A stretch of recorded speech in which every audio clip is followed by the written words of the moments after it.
What's up, Runners Flat, Running Village? Hey, here to do the first impressions of the new Brooks Adrenaline. I've been in the Brooks Adrenaline every year since they came out, if you can believe it. So, come on over. Let's get you the first impressions. I've been in mine twice so far, so really, just tell you what it feels like right off the bat. We'll do a main review when we get some miles on them and show you some changes. This is the Brooks Adrenaline 13, and what you'll notice here is that they have this kind of plastic shank through this, and it also goes to the lateral side of the shoe.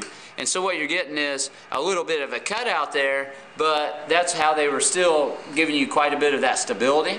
Another thing you'll see is that the Caterpillar heel kind of comes around here, but then it stops at that shank, and then the front end was a little bit different. So what Brooks has done here with the new 14 is, again, the last couple years what we've seen them do is take the Adrenaline and make definitely some updates, but really try to keep the fit and feel the same, so people that are familiar with it and really like it get into it, but they're making it a little more plush. Probably 5 years ago, if you would have run in a Brooks Adrenaline today, it's about 6 degrees outside, you would have felt this feel really stiff when you got out there in the cold, because the cushion system was supposed to be supportive, but when it was cold out, it became just, basically stiff. They've really done a much better job of that. Full length DNA in this shoe, and what you'll see here is they took out that lateral shank on the bottom. They wrapped the Caterpillar design all the way through, and so what you're getting is heel to toe ground contact. That makes the shoe very stable underneath your foot, but allows for it to be flexible and cushy throughout. Another thing they did was they do this 3D fit print, I think is what they're calling it.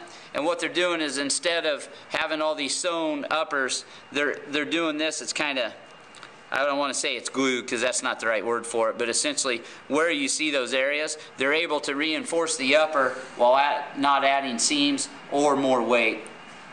They changed the lacing system a little bit as well. You can see that they had this kind of wrap here, and as they changed it, what you got was a little more room in that lace area for maneuvering to really get a nice lace how you wanted it. 11.3 ounces, high mileage, stability chainer. I call this Blue Ribbon Blue, and so far it was really good. Today it felt really smooth. Still feels as supportive as any Brooks Adrenaline I've ever worn, so when you put it on you'll feel that right away.